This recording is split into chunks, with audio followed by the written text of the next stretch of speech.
Actually, that contract says the exact opposite. The sentence didn't sound loud. It didn't need to. It sliced through the private dining room like a crack across polished glass. Forks froze halfway to mouths. Crystal whiskey tumblers stopped midair. Even the piano player in the corner seemed to lose the rhythm for half a second. 32 floors above Manhattan, inside the gold-lit rooftop restaurant known as Aurelius, silence suddenly became heavier than money. Naomi Carter stood beside the table holding a bottle of Cabernet worth more than her weekly paycheck, her black uniform pressed perfectly, her expression calm, almost unreadable. Across from her, billionaire CEO Ethan Whitmore slowly lowered the smile from his face for the first time that night. Until that moment, he hadn't looked at her once. Not really. To him, Naomi had been part of the furniture. Another invisible server gliding between billionaires and investors while expensive jazz drifted through the room like perfume. But now every eye in the restaurant was on her. Ethan leaned back slowly in his leather chair, fingers still resting against the $500 million acquisition contract sitting open beneath the chandelier light. "Excuse me," he asked carefully. His voice remained polished, but the sharpness underneath it felt sudden now, dangerous in a different way. Naomi didn't answer immediately. She glanced toward the Japanese executive seated across the table. 3 men in charcoal suits. One older woman with silver streaks in her hair and a gaze sharp enough to cut steel. Their translator had gone pale. Naomi could see it in his eyes already. Panic. Tiny beads of sweat gathering near his collar. Because he knew she was right. "The Japanese clause," Naomi said softly, setting the wine bottle down beside the table. "It doesn't say permanent patent transfer." Another silence. This one worse. The city lights beyond the glass windows shimmered across the room like cold fire. Somewhere below them, Manhattan kept moving. Yellow cabs. Sirens. Thousands of strangers walking beneath towers built by people like Ethan Whitmore. Men who believed power belonged only to those rich enough to buy it. Ethan gave a small laugh then. Controlled. Performative. The kind wealthy men use when they think embarrassment can still be managed. "And you read Japanese now?" A few nervous chuckles escaped around the table. Naomi noticed how nobody fully committed to laughing. Because uncertainty had already entered the room, and uncertainty scared powerful people more than anger ever could. She looked toward the contract again. Not fluently, she said quietly. "Just enough to know your translator changed the meaning of Section 12. The older Japanese woman straightened immediately. Her eyes moved from Naomi to the translator. Then to Ethan. The temperature in the room seemed to drop 10 degrees. Earlier that evening, nobody had noticed Naomi Carter except to snap fingers for another refill or call her sweetheart without learning her name. That was how nights usually went at Aurelius. Men in tailored suits discussing mergers while pretending the staff couldn't hear them. Women in diamond necklaces speaking about philanthropy while refusing to make eye contact with the people carrying their plates. Naomi had learned long ago that invisibility could be useful. Invisible people heard everything. And tonight, she had heard too much. Ethan's jaw tightened slightly. Small movement. Most people would have missed it. Naomi didn't. "You should probably get back to work," he said, voice lower now. Colder. But the authority in it had cracks for the first time all night. Naomi held his gaze anyway. "Come. Steady." "I think," she replied softly, "they deserve to know what they're actually signing." Nobody moved. That was the strange thing about rooms filled with powerful people. They could survive billion-dollar risks, hostile takeovers, market crashes, but one unexpected truth from the wrong person could freeze them solid. Naomi could feel every eye pressing against her now. Not because she had raised her voice, but because she had crossed an invisible line.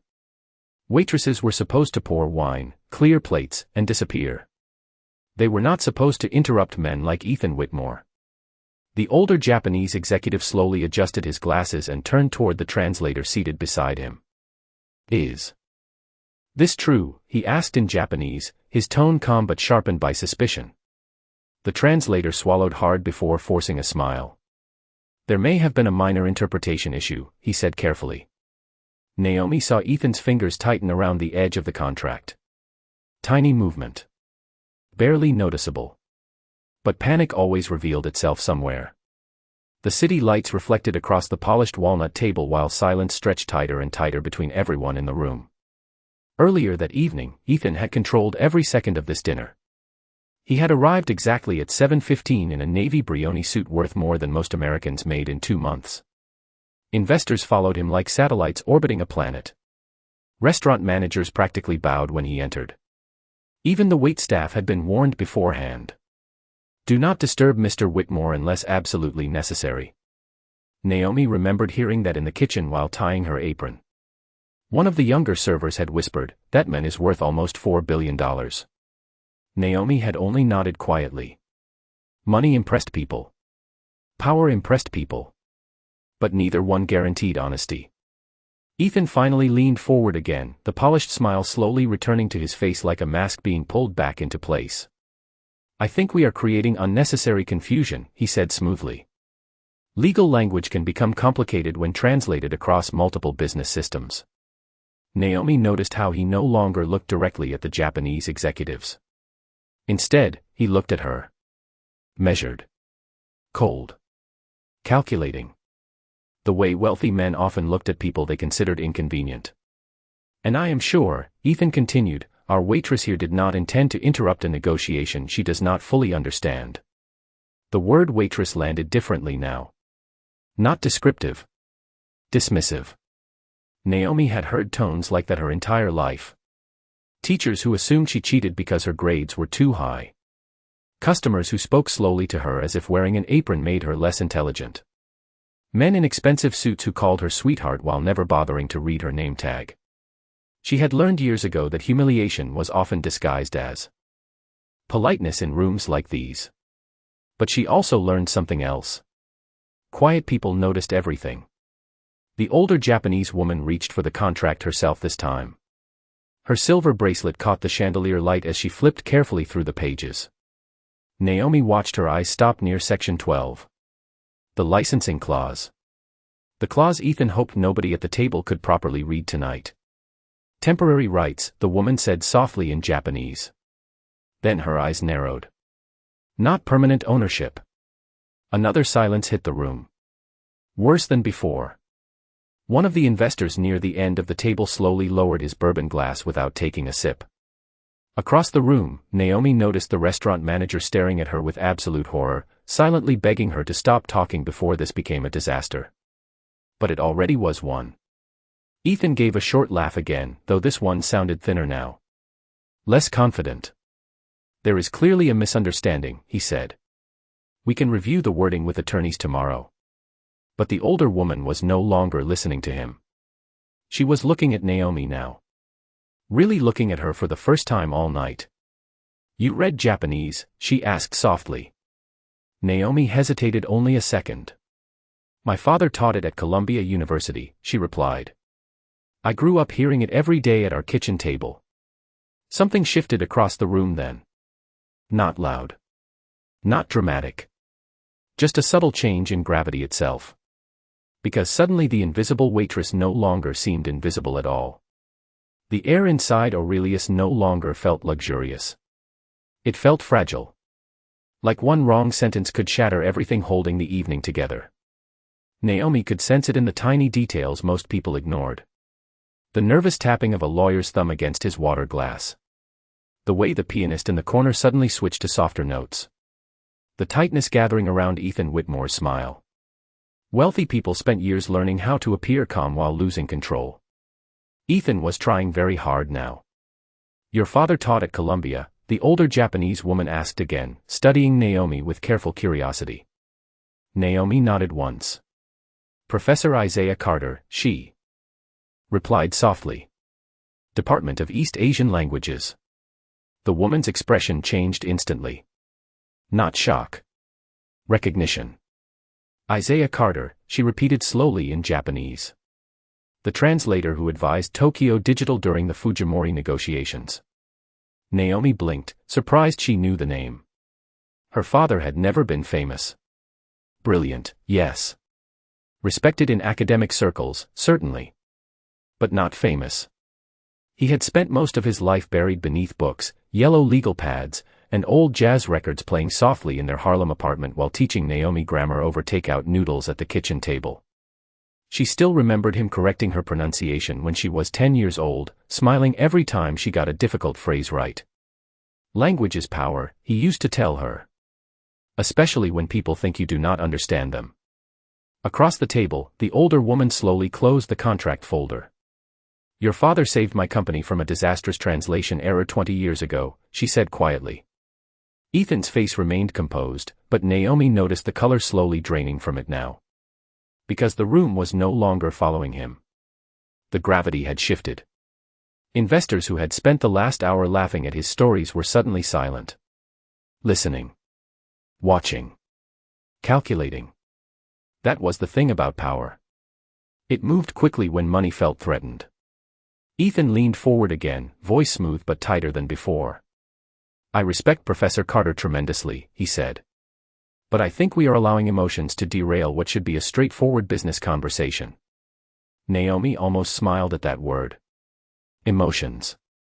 Powerful men loved using it whenever facts became uncomfortable. One of the Japanese executives finally spoke up. Then perhaps, he said calmly, we should review Section 12 together. Line by line. The translator beside him looked physically ill now. His collar had darkened with sweat. Naomi noticed his hands trembling slightly as he reached toward the papers.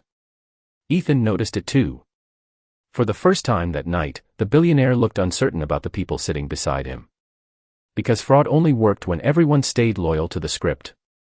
And scripts fell apart once fear entered the room. Naomi took a small step backward, intending to leave the conversation there. She had already said too much for someone wearing a server's uniform. But then Ethan looked directly at her again. Tell me something, he said carefully. How does a waitress from Harlem end up reading high-level Japanese corporate contracts? The question sounded polite. It was not. Naomi heard the meaning underneath it immediately. People like you are not supposed to belong in conversations like this. She had heard versions of that question her entire life. In classrooms. Job interviews. Restaurants. Boardrooms where interns mistook her for catering staff even before she became catering staff. Naomi folded her hands calmly in front of her apron. Same way anyone learns anything, she replied softly. By working harder than the people who assumed I could not. A silence followed that answer too. Different this time. Sharper. Because truth had a strange way of making privileged people uncomfortable. The older Japanese woman gave the faintest smile before reopening the contract. Read it, she said to Naomi gently. Please. Ethan's jaw tightened again. Outside the glass windows, thunder rolled faintly over Manhattan in the distance while Naomi looked down at the page that could destroy a $498 million deal with a single translation. Naomi stared down at the contract while the entire room waited for her to speak. It felt surreal in a way she could not fully explain. 2 hours earlier, she had been polishing wine glasses in the service station while another server complained about student loans and aching feet. Now billionaires were hanging onto her next sentence like it might decide the future of $500 million.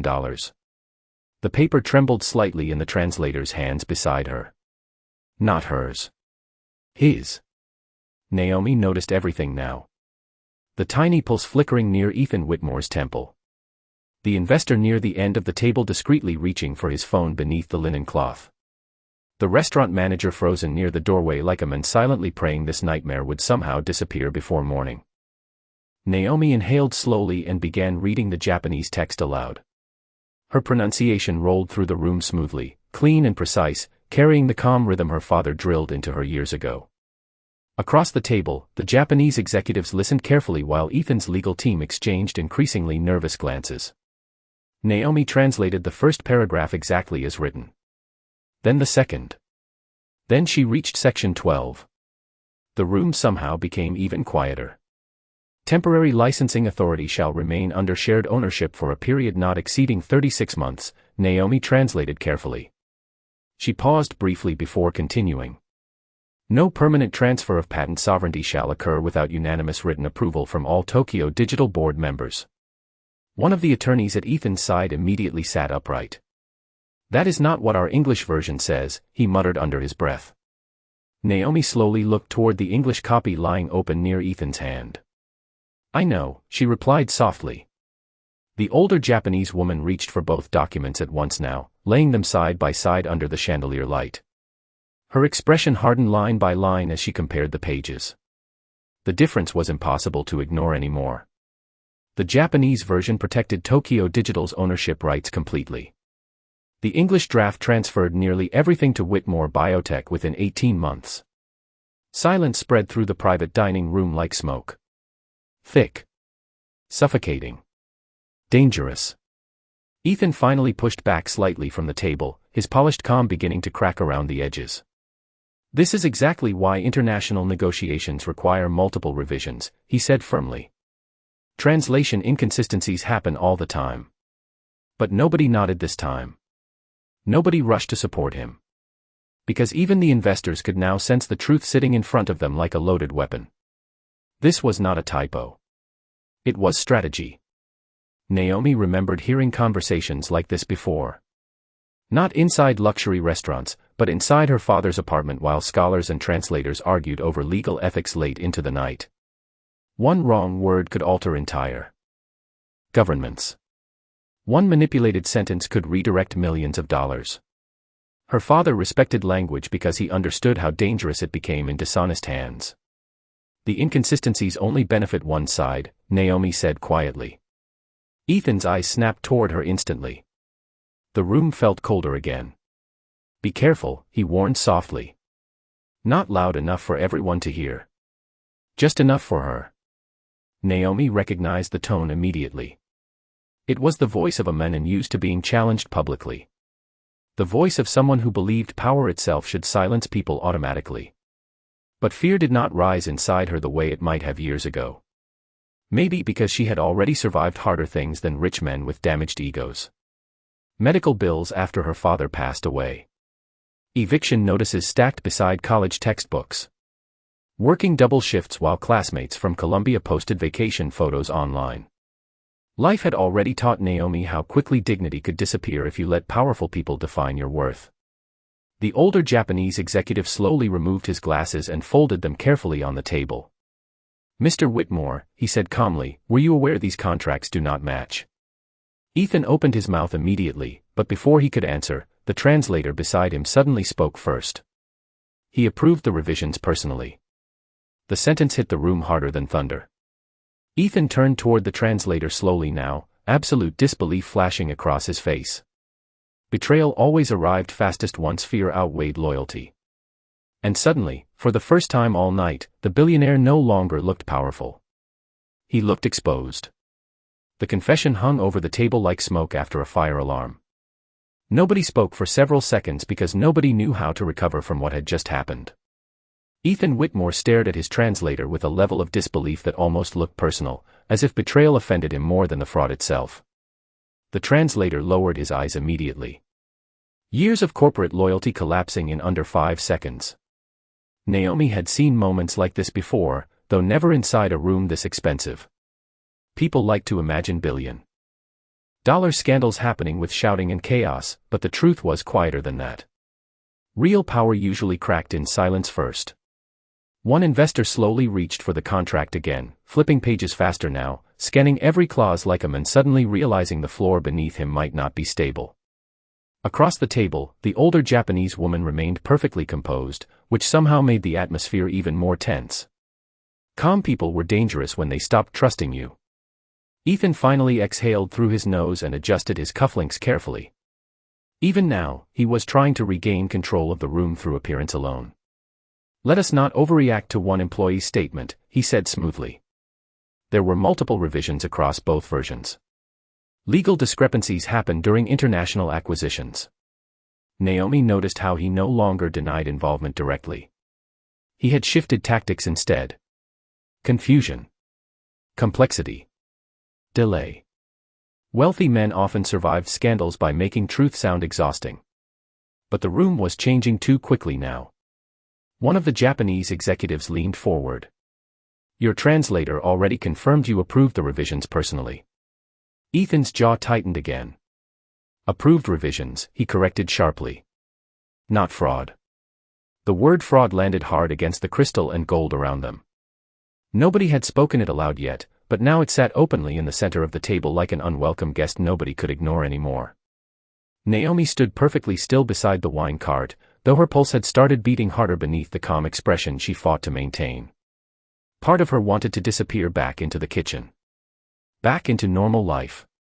Refill glasses. Stack plates. Pretend tonight never happened. But another part of her remembered her father sitting across from her at their old apartment table saying something she never forgot. If you understand the truth and stay silent while others are deceived, then eventually silence becomes part of the lie. Ethan suddenly turned toward Naomi again. Tell me honestly, he said, voice colder now, do you even understand the consequences of what you are accusing me of? Naomi met his eyes calmly. I am not accusing you of anything, she replied softly. I only translated what was written. Another silence. This one cut deeper than the others. Because everyone in the room understood exactly what she meant. Facts were difficult to attack when they came directly from the document itself. The older Japanese woman slowly folded her hands together. Mr. Whitmore, she said carefully, our companies have negotiated for 11 months. If these contracts were intentionally altered, this partnership is over. The sentence hit harder than any raised voice could have. One sentence. 11 months collapsing in real time. Ethan's lead attorney immediately leaned toward him, whispering urgently now. Naomi could not hear every word, but she caught enough. Regulatory exposure. Securities investigation. Shareholder liability. The language of rich people protecting themselves before loyalty disappeared completely. Then Naomi noticed something else. Several phones were now pointed subtly toward the table. Investors pretending to check messages while recording quietly beneath the linen cloth. Because scandal had become content now. And powerful people knew viral moments could destroy reputations faster than courts ever could. Ethan noticed the phones too. For the first time that night, genuine panic flickered across his face. Small. Fast. Human. The kind of expression billionaires spent entire careers learning how to hide. Outside the glass windows, rain finally began falling over Manhattan, streaking the skyline in silver lines while thunder rolled somewhere beyond the Hudson. Inside Aurelius, the illusion of control was collapsing one sentence at a time. And standing quietly in the middle of it all was Naomi Carter, the waitress nobody thought was listening. Rain hammered softly against the floor-to-ceiling windows of Aurelius while the room drifted deeper into the kind of silence that changes careers forever. Nobody cared about the steak dinners anymore. Nobody touched the imported whiskey or the tiny gold-plated desserts resting untouched near the centerpieces. $500 million had just turned radioactive. Naomi could feel it in the air. Wealthy people had a specific look when profit suddenly transformed into liability. Eyes narrowed. Voices lowered. Loyalty vanished quietly. Ethan Whitmore remained seated at the head of the table, but the authority around him was evaporating minute by minute. Earlier that night, executives leaned toward him when he spoke. Investors laughed before his jokes even ended. Now they watched him carefully the same way people watch a bridge after hearing the first crack underneath their feet. One of the attorneys finally stood and cleared his throat nervously. I recommend we suspend discussions immediately pending independent legal review. The statement sounded clinical, professional, measured. But everyone understood what it really meant. Damage control. The older Japanese woman slowly closed the contract folder and slid it away from Ethan like she no longer wanted it near her. Tokyo Digital will not proceed further tonight, she said calmly. Ethan forced another smile, though it looked painful now, stretched too tightly across a face no longer built for confidence. You are making a serious mistake based on incomplete assumptions, he replied. This situation can still be clarified privately. Privately. Naomi noticed that word immediately. Powerful people always preferred truth handled in private once public control started slipping away. But the room had already crossed that line. One of the younger investors quietly muttered, "This is going to destroy the stock tomorrow morning." Ethan heard him. Everybody did. The sentence landed harder than any accusation so far because it carried the only language Wall Street truly feared. Loss. Naomi glanced toward the phones still recording discreetly around the table. Tiny glowing screens capturing every expression now. Every hesitation. Every sentence. Somewhere online, she knew clips were probably already spreading through group chats and private investor circles across Manhattan. Billionaires spent fortunes building reputations. Sometimes all it took was one honest sentence to tear holes straight through them. Ethan finally stood from his chair. Slow. Controlled. But the movement carried frustration underneath it now. "You," he said. Turning directly toward Naomi again. The room instantly tightened. "Do you have any idea what you have done tonight?" Naomi felt every eye return to her once more. Months ago, that level of attention might have terrified her. But exhaustion had a strange way of burning fear out of people. Years of being underestimated had prepared her better than any corporate training ever could. She folded her hands calmly in front of her apron. "I translated a contract," she answered softly. Ethan let out a humorless laugh. "No," he replied. "You inserted yourself into negotiations that could affect thousands of employees, investors, and international markets." Naomi held his gaze steadily. "Then maybe those negotiations should have been honest." The sentence cut clean through the room. Not loud. Not emotional. Just true. And truth sounded different when it came from someone society expected to stay silent. Ethan looked away first. Tiny moment. Almost invisible. But everybody saw it. The older Japanese executive slowly rose from his chair as well. "Mr. Whitmore," he said calmly, "if your agreement had succeeded tonight, our company would have lost control over technology developed by 3 generations of engineers." His eyes moved briefly toward Naomi. "Because one woman chose integrity over fear, that will not happen." Naomi lowered her eyes slightly, uncomfortable with the sudden attention. She was not trying to become a hero. She still had another shift tomorrow morning. Rent due next week. Student debt waiting at home beside unopened mail on her kitchen counter. Real life did not disappear just because rich people suddenly noticed your intelligence. Then the restaurant manager hurried nervously toward her side and whispered under his breath, "Naomi, there are reporters downstairs already." Her stomach dropped slightly. Reporters. The word spread across the room instantly like electricity. And for the first time all night, Ethan Whitmore looked not angry, not confident, not superior. He looked afraid. The atmosphere inside Aurelius shifted from scandal to survival in less than 60 seconds. Phones disappeared beneath tables. Lawyers whispered urgently into wireless earpieces. Investors suddenly remembered other appointments they needed to attend. It was almost impressive how quickly wealthy people distanced themselves from danger once cameras became involved. Naomi stood near the wine station watching the room unravel piece by piece while rain streaked silver across the Manhattan skyline behind the glass walls. Earlier that evening, the restaurant had felt untouchable. A fortress built from money, influence, and reputation. Now it felt exposed. Human. Fragile. The restaurant manager rushed back toward the table, visibly sweating beneath his suit jacket. "There are at least 12 reporters downstairs already," he whispered nervously. "Somebody leaked the meeting." Ethan Whitmore closed his eyes briefly. Tiny moment. Barely noticeable. But Naomi saw it. For the first time that night, the billionaire looked exhausted instead of powerful. Not defeated yet. Men like Ethan rarely collapsed all at once. They unraveled slowly, trying to negotiate with consequences until the very end. One of his attorneys stepped closer immediately. "We need to leave through the private elevator now," he said under his breath. "Before this gets worse." Worse. Naomi almost found the word ironic. Half an hour ago, Ethan had been preparing to quietly strip a foreign company of intellectual control worth hundreds of millions of dollars. Now the disaster was not the contract itself. The disaster was exposure. The older Japanese woman rose gracefully from her chair and gathered the contract documents into a leather folder. "Tokyo Digital will issue a formal statement by morning," she said calmly. "Our legal department will also contact federal regulators." The sentence landed like ice water over the room. Federal regulators. Securities investigations. Shareholder lawsuits. Naomi could practically see the calculations happening behind investors' eyes now. How quickly could they distance themselves? How much stock could they unload before markets opened? Which names would survive headlines by Monday morning? Wealth had its own survival instincts. Ethan looked toward Naomi one more time. This time the anger in his expression had changed into something more complicated. Frustration, certainly.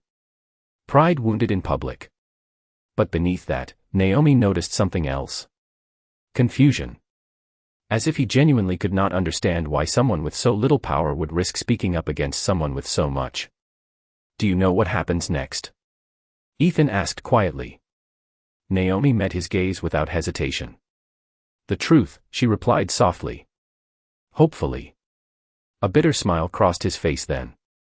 "Truth does not work the way you think it does." Naomi thought about that for a second. About her father grading translation papers at 2 in the morning because accuracy mattered to him more than sleep. About hospital bills after cancer took him too fast. About every customer who assumed her intelligence ended where her uniform began. "Maybe not," she answered calmly. "But lies eventually get expensive." Nobody spoke after that. Because everybody in the room understood she was right. Ethan's attorney placed a hand lightly near his shoulder. "Sir, we need to go." The billionaire adjusted his jacket slowly before turning toward the private hallway leading to the elevators. Yet just before walking away, he paused. "What was your name again?" he asked without turning around fully. Naomi blinked once. Strange question. She had been serving his table for almost 2 hours earlier that night. He had called her sweetheart twice. Asked for sparkling water without ever looking at her face. And only now did he realize he never learned her name. "Naomi Carter," she said quietly. Ethan nodded once. Then he disappeared down the hallway surrounded by lawyers and advisors moving fast enough to outrun headlines that were already being written. The room remained silent after he left. Not relieved. Not celebratory. Just stunned. One investor finally exhaled and muttered softly, "A waitress just destroyed $1 billion reputation." Naomi lowered her eyes toward the untouched wine glasses scattered across the table. "No," she said gently. "He did that himself." By 6:30 the next morning, Naomi Carter's face was everywhere. Not on magazine covers or glamorous billboards, but on shaky phone videos, financial news clips, and social media feeds moving faster than most people could process. Someone inside Aurelius had uploaded part of the dinner online before midnight. The footage was grainy, filmed beneath the table beside a half-empty whiskey glass, but the audio was crystal clear. That contract says the exact opposite. Millions of people heard the sentence before sunrise. Manhattan woke up to scandal. Financial reporters crowded outside Whitmore Biotech headquarters while investors flooded business channels demanding answers. By opening bell, the company's stock had dropped almost 23%. Analysts who praised Ethan Whitmore for years suddenly spoke about ethics, transparency, and executive accountability with polished concern written across their faces.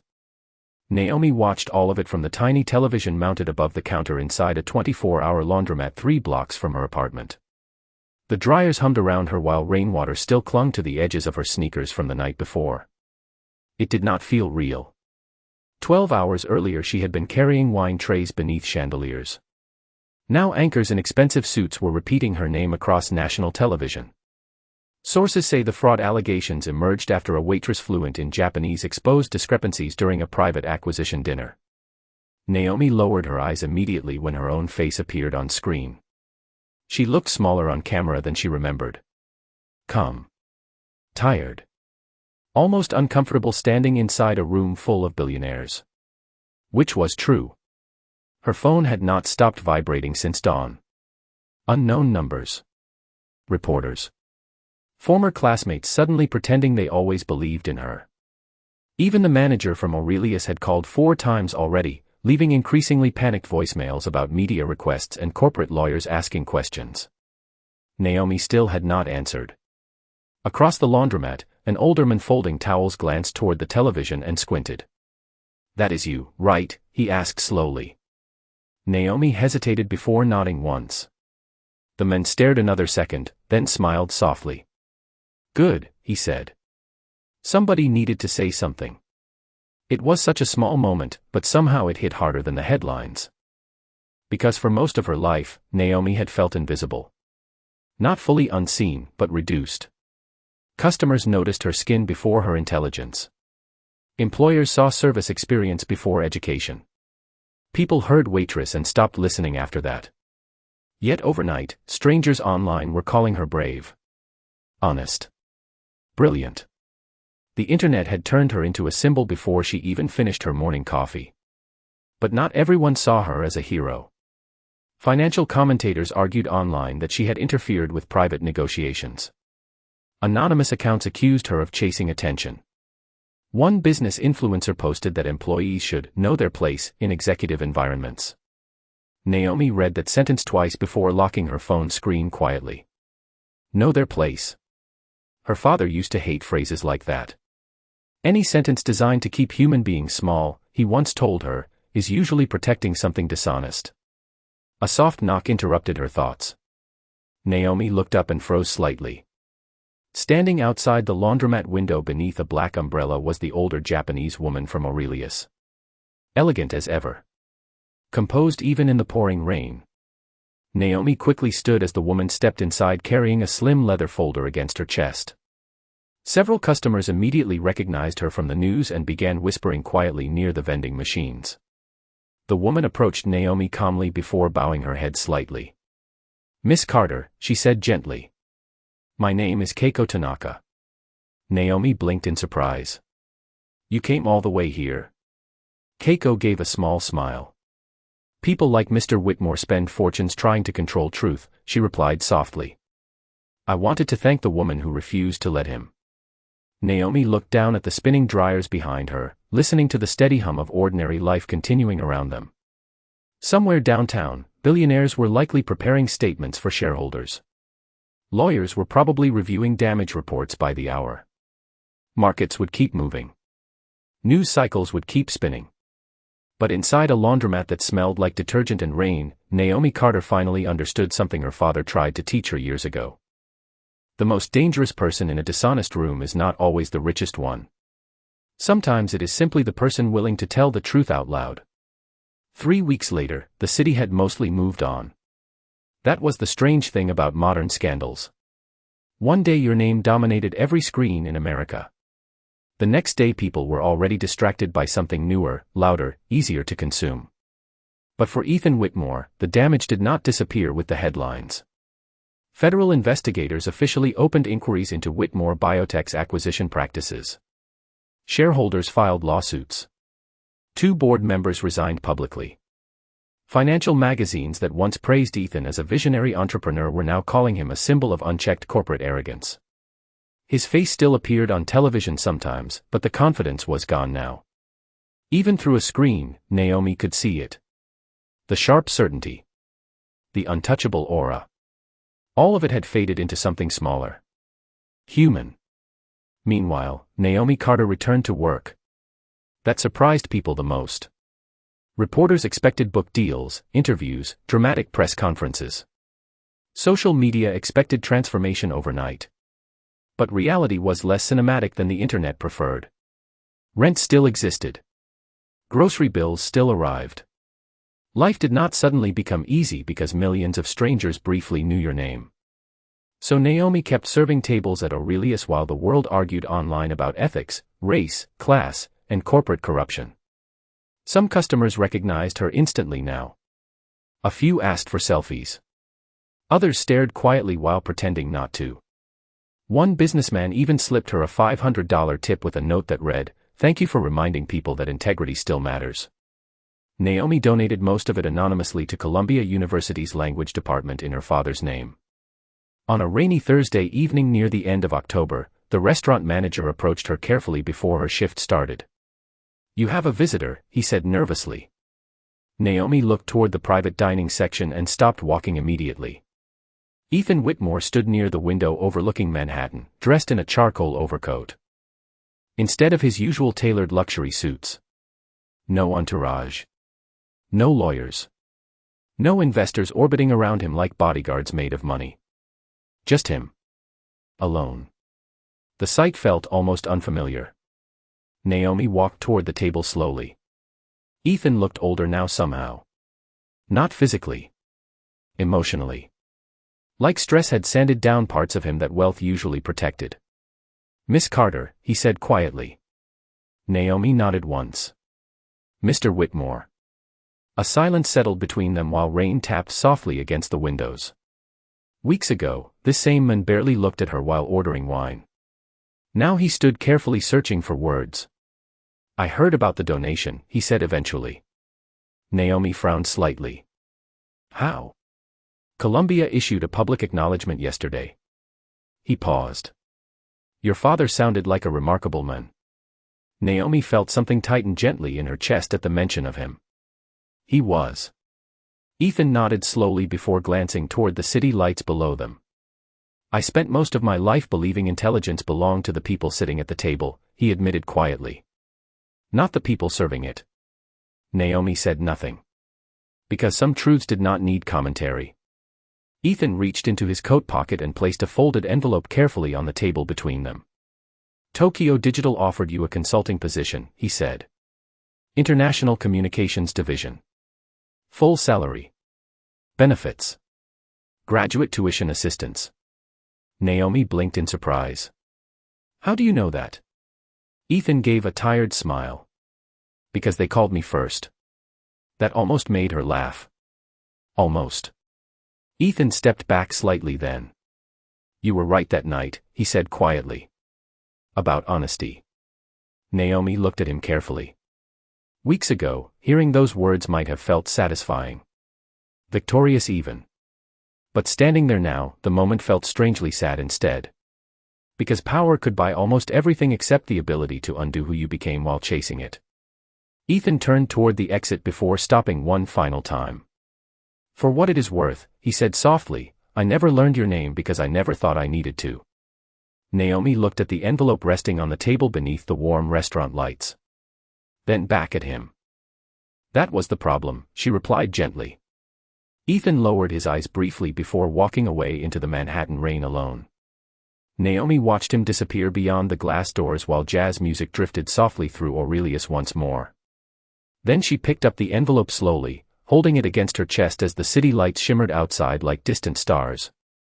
Her father had been right all along. Power could fill a room. But dignity changed it.